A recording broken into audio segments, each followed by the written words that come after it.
సునయనికి భయం ఎక్కువ, అందుకే అవకాశం దొరికిందని ఇంకొంచెం భయపెడుతున్నాను. వీళ్ళమ్మ ఎంతో ధైర్యంగా ఎదుటి వాళ్ళ జీవితాల్ని నాశనం చేస్తుంది. అలాంటి దాని కడుపున ఎలాంటి పిరికిది పుట్టిందా? నిజంగానే భయపడుతుందా లేక భయం నటిస్తుందా? నిజంగానే భయపడుతుందమ్మా. ఎంత భయపడే మనిషి జాబ్ ఎలా చేస్తుంది? హాయ్, మా అమ్మ అడిగితే సమాధానం చెప్పవే. చెప్పు, సమాధానం చెప్పు. వదిలే రేఖ. లేదమ్మా, విక్కీ ఒక్కడే దొరికాడని వీళ్ళు నలుగురు కలిసి వాణ్ణి గుళ్ళో స్వీపర్గా మార్చేశారు. ఇప్పుడు నేనెందుకు వదులుతాను? ఇక్కడే లోపల పెట్టి లాక్ చేసి దీన్ని. వద్దు, నన్నేం చేయొద్దు. మీకు దండం పెడతాను. నా సర్టిఫికెట్స్ నాకు ఇచ్చేస్తే నేను వెళ్ళిపోతాను. నా సర్టిఫికెట్స్ ఇవ్వండి. రేఖ, పంపించే. మరీ ఎక్కువ భయపడితే ఇక్కడే గుండాగి చచ్చేలా ఉంది.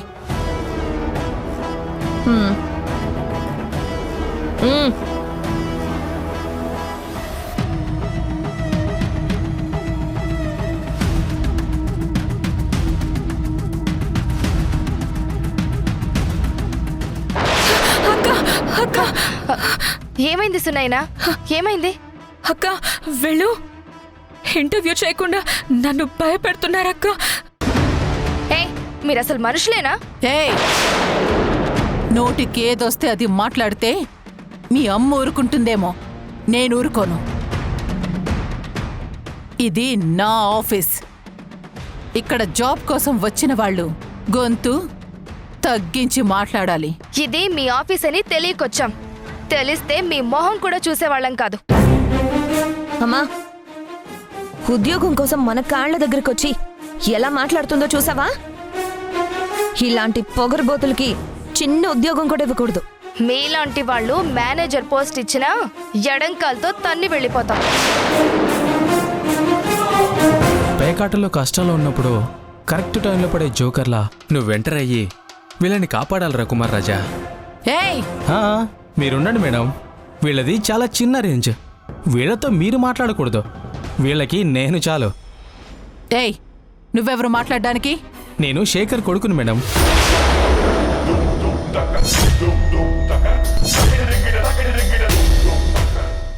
శేఖరా? అతనెవరు? ఆ డీటెయిల్స్ అన్నీ మీ అమ్మగారికి తెలుసు, వీళ్ళకి తెలుసు. ముందు నన్ను వీళ్ళతో మాట్లాడివ్వండి. ఏ కళ్యాణి, ఏంటి రెచ్చిపోతున్నావు? రే, నేను నీతో మాట్లాడడం లేదు. కానీ నేను వీళ్ళ తరపున మాట్లాడుతున్నాను. ఇక్కడ పిచ్చి పిచ్చిగా మాట్లాడితే నేనొచ్చి మీ అమ్మతో చెప్తాను. వెళ్ళిపోండి ఇక్కడి నుంచి. సునైనా, పద. ఇలాంటి వెధవల సపోర్ట్ తీసుకుని మాట్లాడించే వీళ్లతో మనం అసలు మాట్లాడకూడదు. అయినా నీకు చెప్పాను కదా, మనం వెళ్లేది ఎక్కడికో తెలుసుకుని వెళ్ళాలని. పద.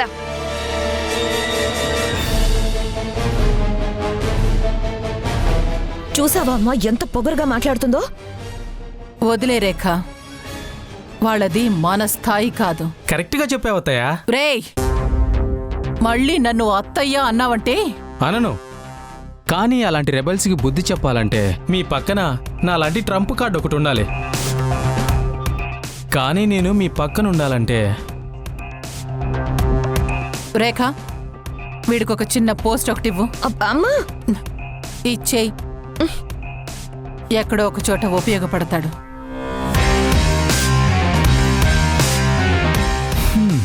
Thank you madam, thank you. నేను మీకు బాగా ఉపయోగపడతాను. ఇక నుంచి నేను కూడా ఉద్యోగస్తున్నే. నీకు అవార్డు రాకపోవడం మాత్రం చాలా దుర్మార్గం. ఆ విషయాన్ని నేను మర్చిపోయాను, మీరు మర్చిపోండి. అయినా టీచర్ జాబ్కి అవార్డులతో పనిలేదు. మన కెరియర్ ఫినిషింగ్ లోపు కనీసం ఒక్క స్టూడెంట్ అయినా తిరిగి మన దగ్గరికొచ్చి, టీచర్ మీ వల్లే నేను ఈరోజు ఈ స్థాయిలో ఉన్నానని చెప్తే చాలు. అంతకన్నా పెద్ద అవార్డు ఏ టీచర్కి ఉండదు. ఏదైనా ఆశించి చేసేది దానమవ్వదు, స్వార్థమవుతుంది. విద్యాదానం చేయగలిగేది ఒక్క గురువు మాత్రమే. విద్యాదానానికి అవార్డ్స్ ఆశించటం తప్పు. అంటే అంటే నీకు అవార్డు వస్తే కాదని దానివా? ఇస్తే తీసుకొని సంతోషపడటం వేరు, వస్తుంది అని ఆశపడటం వేరు. ఇంకే డిస్కషన్స్ ఆపేసి భోంచేద్దాం. అవును పెద్దమ్మా, ముందు వేరే టీచర్ పేరు అనౌన్స్ చేశారు. నేనేమో ఇదేంట్రా ఇంత ఎక్స్పీరియన్స్ ఉన్న నన్ను కాదని ఎవరో కొత్తగా వచ్చిన టీచర్కి ఇస్తున్నారేంటా అనుకున్నాను. తీరా చూస్తే ఆ అవార్డు నాకే వచ్చింది.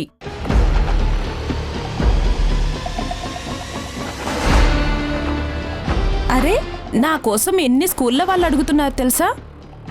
నేను తర్వాత తెలుసుకుంటే తెలిసిందేంటంటే మంచి వయసులో ఉంది, అందంగానూ ఉంటుంది, ఎవరిని ఎక్కడ నొక్కాలో తెలుసుకొని అక్కడ నొక్కిందంట. దాంతో అవార్డు ముందు తనకే అనౌన్స్ చేశారు. తర్వాత నా గురించి తెలిసి మినిస్టర్ గారు కూడా అవార్డు నాకే ఇవ్వాలని పట్టుపట్టారు. చివరికి అవార్డు నాకే వచ్చింది.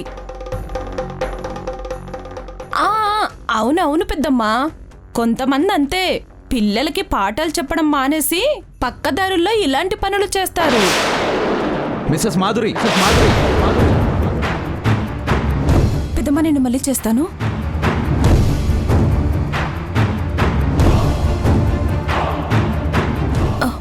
అంటే సార్, అది అవార్డు వచ్చిందని అందరూ ఫోన్ చేసి తెగ పొగిడేస్తున్నారు.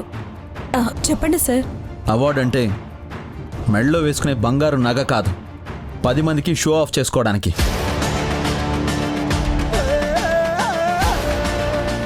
అదేంటి సార్, అవార్డు వస్తే ఆ సంతోషాన్ని ఎవరితోనూ షేర్ చేసుకోమా సార్? మీకొచ్చిన అవార్డు మీ టాలెంట్కో, మీలోని సబ్జెక్ట్ నాలెడ్జ్కో వచ్చింది కాదు.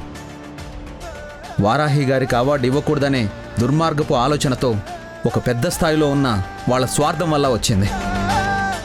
ఏంటి సార్, వారాహి గారికి అవార్డు రాలేదని తనకంటే మీరే ఎక్కువగా బాధపడుతున్నట్టున్నారు? నిజమైన టాలెంట్కి గౌరవం దక్కనప్పుడు నాకే కాదు, ఎవరికైనా బాధగానే ఉంటుంది. అంటే వారాహి గారి కంటే నాకు నాలెడ్జ్ తక్కువంటారా? చూడండి మాధురి గారు, మీలో ఉన్న సబ్జెక్ట్ నాలెడ్జ్ ఏంటో, వారాహి గారిలో ఉన్న నాలెడ్జ్ ఏంటో అదైతే మాకు బాగా తెలుసు. వారాహి గారి వల్ల ఎంతమంది స్టూడెంట్స్కి మేలు జరిగిందో మీరు ఆ స్టూడెంట్స్ని అడిగితేనే చెప్తారు. అలాంటి వారాహి గారి గురించి మీరు నోటికొచ్చినట్టు మాట్లాడుతూ ఉంటే ఆవిడ ఊరుకున్నా నేను ఊరుకోను. మా స్కూల్కి కావాల్సింది మా స్టూడెంట్ లైఫ్కి ఆక్సిజన్ ఇవ్వాల్సిన టీచర్లు. మీలా లోపలంతా పాయిజన్ నింపుకున్న మీలాంటి వాళ్ళు కాదు. మీరు మా స్కూల్కి అవసరం లేదు. వెంటనే నేను మిమ్మల్ని డిస్మిస్ చేస్తున్నాను. Sir, you may please go now. Sir, ఏంటి సార్ ఇది? ఏదో పొరపాటున నోరు జారాను. మీరు ఇప్పటికిప్పుడు జాబ్లో నుంచి తీసేస్తే నేను ఎక్కడికి వెళ్ళాలి సార్? మీరు చాలా టాలెంటెడ్ టీచర్ కదా, మీకోసం పెద్ద పెద్ద స్కూల్స్ అనే వెయిటింగ్ లిస్ట్లో ఉన్నాయి కదా. వెళ్ళండి వెళ్ళండి, వెళ్ళి అక్కడ జాయిన్ అవ్వండి. సార్ సార్ ప్లీజ్ సార్, ఏదో పొరపాటున నోరు జారాను సార్. మాధురి గారు, మీరుండండి. చరణ్ గారు, మీరు మాధురి గారిని టర్మినేట్ చేయడానికి వీల్లేదు. మేము ఒప్పుకోము. అదేంటండి, మీ గురించి ఆవిడ అంత తప్పుగా మాట్లాడితే మీరు ఆవిడకి సపోర్ట్ చేస్తున్నారేంటండి? అది ఆవిడ ఇష్టం, ఇది నా మనస్తత్వం. మనం మన చుట్టూ ఉన్న వాళ్ళందరికీ నచ్చాలనుకోవటం పిచ్చితనం. కొంతమంది పొగుడుతూ ఉంటారు, కొంతమంది తిట్టుకునే వాళ్ళు తిడుతూ ఉంటారు. అలా అని పొగిడే వాళ్ళని నెత్తిన పెట్టుకొని తిట్టిన వాళ్ళని కొట్టలేం కదా. మీరిప్పుడు ఆవిడ్ని జాబ్లోంచి తీసేస్తే ఇప్పటి వరకు అవార్డు వచ్చిందని సంతోషపడిన ఆవిడ రేపటి నుంచి వాళ్ళ పిల్లల్ని ఎలా పెంచాలా అని బాధపడుతుంది. ప్లీజ్ మేమందరం రిక్వెస్ట్ చేస్తున్నాం, ఆవిడ్ని టర్మినేట్ చేయకండి ప్లీజ్. అవును సార్, ఆవిడని టర్మినేట్ చేయకండి. చూసారా మాధురి గారు, ఈ అవార్డు వారాహి గారికి రాలేదని మీరు చాలా హ్యాపీ అయ్యారు. మీకు వచ్చిందని మీరు ఇంకా పొంగిపోయారు. కానీ వారాహి గారు తనకు అవార్డు రానందుకు తను అసలు బాధపడలేదు. కనీసం మిమ్మల్ని ఒక మాట కూడా అనలేదు. పైగా మీ జాబ్ పోతుందంటే తను బాధపడిపోతుంది. నిజమైన టీచర్ అంటే అలా ఉండాలి. టీచర్ లైఫ్లో రెండే కలర్స్ ఉంటాయి, black and white. Black board, white chalk piece. కానీ చిమ్మ చీకట్లో మొదలయ్యే విద్యార్థి జీవితాన్ని ఆ రెండు రంగులతోనే ఎంతో కలర్ఫుల్గా మార్చేస్తారు టీచర్స్. మాకు అలాంటి టీచర్లే కావాలి. వారాహి గారు, మీరు చాలా గొప్పగా ఆలోచించారు. మీ మాట మీదే ఆవిడని జాబ్లోంచి తీసేయట్లేదు. మాధురి గారు, ఇంకెప్పుడు ఎవరి గురించి చీప్గా మాట్లాడకండి. అలాగే సార్. ప్లీజ్ భోంచేయండి.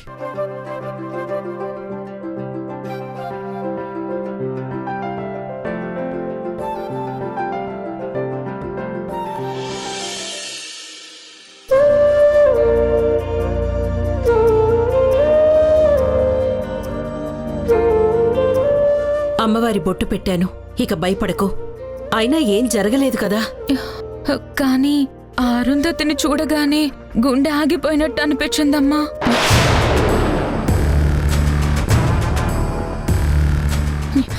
ఆ గాబరా ఇంకా తగ్గట్లేదు. నువ్విలా భయపడతావని కదా ఎప్పుడు నీ వెనక కళ్యాణిని పంపిస్తాము. అయినా ఇంటర్వ్యూకి వెళ్ళేటప్పుడు అది ఏ కంపెనీ, ఎవరి కంపెనీ అని చెక్ చేసుకోవా? అక్క, సునైనా అర్జెంటుగా జాబ్ సంపాదించి ధైర్యంగా తిరగాలని గట్టిగా అనుకుంది. అందుకే ఫ్రెండ్ ఫోన్లో చెప్పగానే కళ్యాణిని తీసుకొని వెళ్ళిపోయింది. చికెన్ కాస్త జాగ్రత్తగా ఎంక్వైరీ చేసుకుని వెళ్ళు. అలాగే. చూడండమ్మా, ఇక నుంచి మనం వేసే ప్రతి అడుగు జాగ్రత్తగా వెయ్యాల్సిందే. అరుంధతి కోపం తగ్గే వరకు ఇది తప్పదు.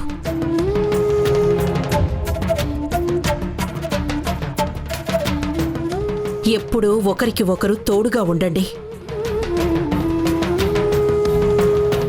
సరిపోయింది కృష్ణమ్మ. ఇంతవరకు మన మధ్య ఆశలు, సంతోషాల గురించిన మాటలే ఉండేవి. ఇప్పుడు అరుంధతి అనే మాటలకి ఏమీ వినిపించట్లేదు. ఏం చేయమంటావు పిన్ని? అరుంధతి కోపం తగ్గించటానికి నా ప్రయత్నం నేను చేశాను. కానీ తన మనసులో మార్పు వచ్చేంతవరకు జాగ్రత్తగా ఉండాల్సిందే.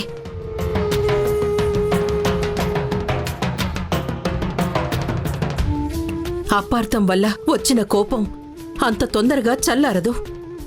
అరుంధతి విషయంలో మనం ఓపిక పట్టాల్సిందే. కానీ కృష్ణమ్మ, ఆవిడ గారి ఆగ్రహం తగ్గేలోపు మనం పతనమైపోతామేమోనని నాకు భయంగా ఉంది. ఆ అరుంధతి మన మీద పై చేయి సాధించడానికి ఇక్కడ చీరల వ్యాపారం మొదలు పెడుతుందంట.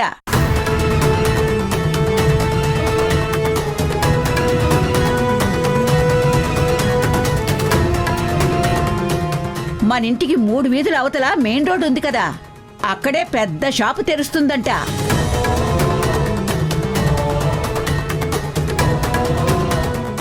కేవలం ఆడవాళ్ల చీరలు, డ్రెస్సులేనంట. పైగా 75% తగ్గించిస్తుందంట. ఇదంతా మన వ్యాపారాన్ని దెబ్బతీయడానికే కదా.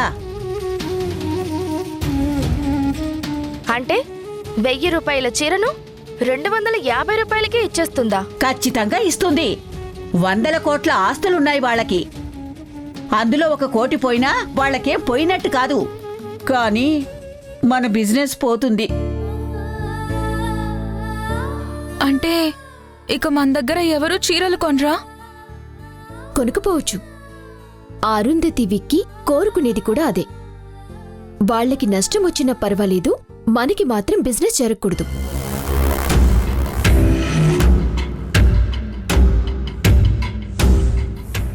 మన అమ్మకాలు తగ్గాయని, బిజినెస్లో దెబ్బతిన్నామని అందరూ మాట్లాడుకోవడమే వాళ్ళకి కావాలి.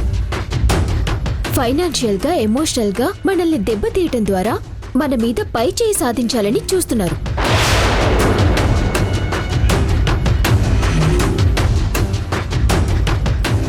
వారాహి, మన మీద పోటీగా అరుంధతి బిజినెస్ స్టార్ట్ చేసినా ఈ ఊళ్ళో మన బిజినెస్ తగ్గదు అని నా నమ్మకం.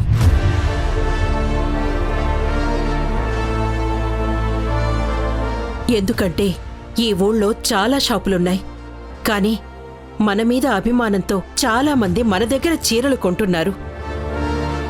కానీ అన్ని షాపుల వాళ్ళకి బిజినెస్ జరుగుతుంది కదా. కానీ కస్టమర్ని అంచనా వేయటం చాలా కష్టం అమ్మా. 75% డిస్కౌంట్ అంటే మన మీదున్న అభిమానం కూడా ఆవిరైపోవడానికి ఎక్కువ టైం పట్టదు. అవునమ్మా, డబ్బు మిగులుతుందంటే ఎవరైనా అలాగే ఆలోచిస్తారు. వాళ్ళు ఎలా ఆలోచిస్తే మనకెందుకులే, అసలు మన ఇంట్లో స్టాకే సరిగ్గా లేదు.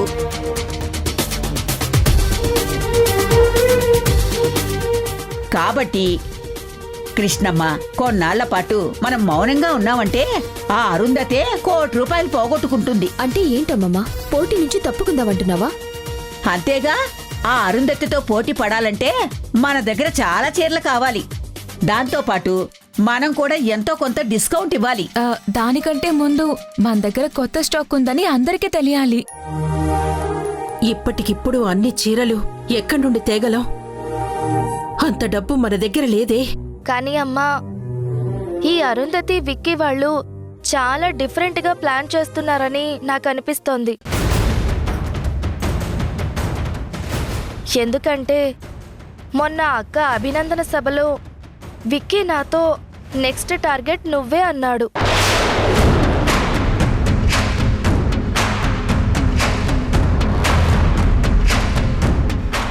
కానీ ఇప్పుడు నా మీద కాకుండా బిజినెస్ స్టార్ట్ చేశాడు. అంటే మన ఊహకు అందకుండా వాళ్ళు ప్లాన్ చేస్తున్నారు. మరి ఈ విషయం ఇప్పుడు చెప్తున్నావేంటి కళ్యాణి? ఇవాళ నుంచి మనం ఇంకా జాగ్రత్తగా ఉండాలి. మన మీద పై చేయి సాధించడమే అరుంధతి గెలుపైతే అలాగే గెలవనిద్దాం.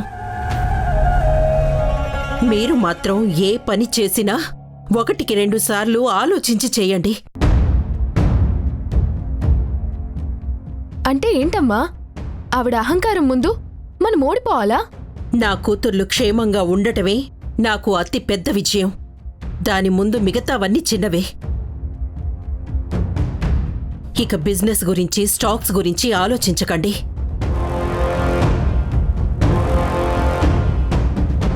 ఈ వారం కాకపోతే వచ్చే వారం తెప్పించుకుందాం. ఇక దాని గురించి ఆలోచించి మనసు పాడు చేసుకోవద్దు. పదండి.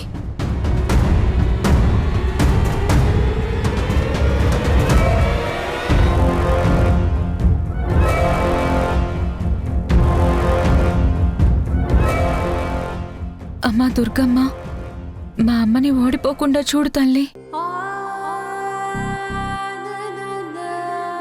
ఆ అరుంధతి బిజినెస్ లో అమ్మని దెబ్బ కొట్టాలని చూస్తుంది. అలా జరగకుండా ఏదో ఒకటి చెయ్యాలి.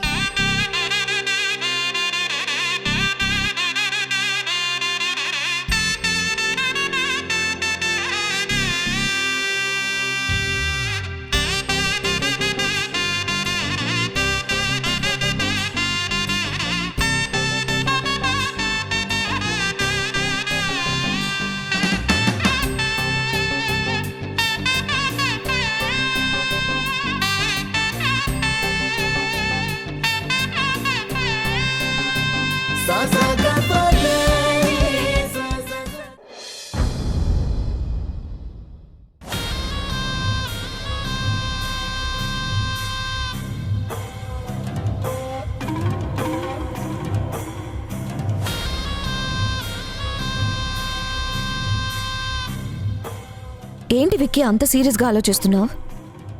కృష్ణమ్మ ఫ్యామిలీ గురించి, వాళ్ళ పతనం గురించి. ఈ ఇష్యూ వచ్చినప్పటి నుంచి లైఫ్ మొత్తం సీరియస్ అయిపోయింది విక్కీ. వాళ్ళ డౌన్ఫాల్ ఎలాగైనా చూస్తాం. కాసేపైనా ఆ ఆలోచన నుంచి బయటికొచ్చి కొంచెం కూల్గా ఉండు. ఓకే, నువ్వు చెప్పావు కాబట్టి కూల్ అవుతా. థ్యాంక్స్. ఏదైనా స్ట్రీట్ ఫుడ్ తిందామా? ఓకే.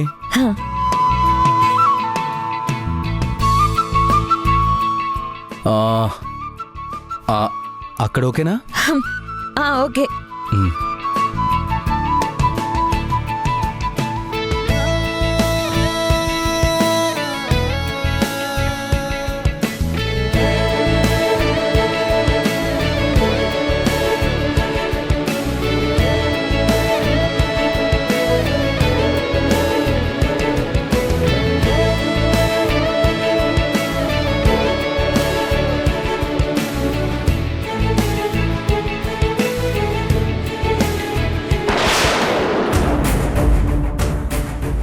సునైనా బండి దిగు. ఎందుకక్క ఏమైంది? చూసావా, ఎవడో నో పార్కింగ్ ఏరియాలో కారు పార్క్ చేసి వెళ్ళాడు. వాడెవడో రాంగ్ ప్లేస్ లో పార్క్ చేసుంటే మనకెందుకక్క, వదిలే. ఇప్పుడు మళ్ళీ వాడితో గొడవ అవసరమా? అవసరమే. ఒక్క నిమిషం ఉండు.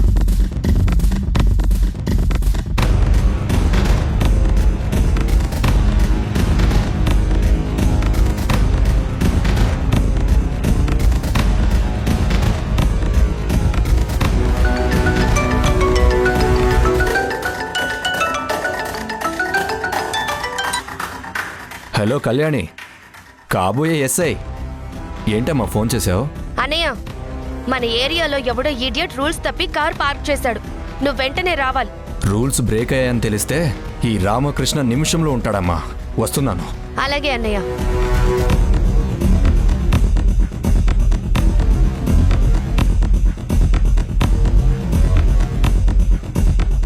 బోర్డున్నా కూడా పార్క్ చేశాడంటే బాగా బలుపున్నవాడై ఉంటాడు.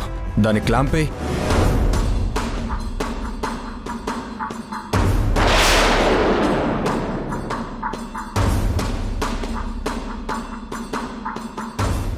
ఈ దెబ్బతో వాడు స్టేషన్కి వెళ్ళి చలనా కట్టేస్తాడు.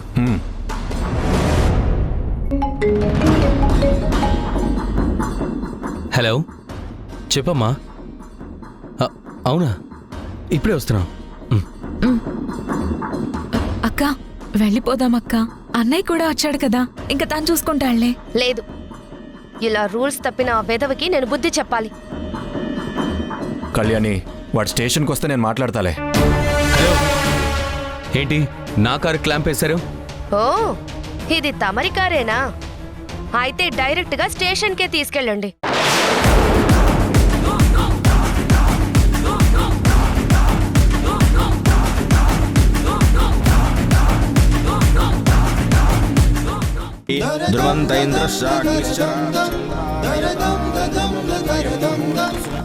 పెద్దక్క చేయాల్సిన పని పెద్దక్క చేసేసింది. చిన్న చెల్లెలు చేయాల్సిన పని ఒకటి మిగిలిపోయింది. అరుంధతి, నన్ను తట్టుకో, చూద్దాం.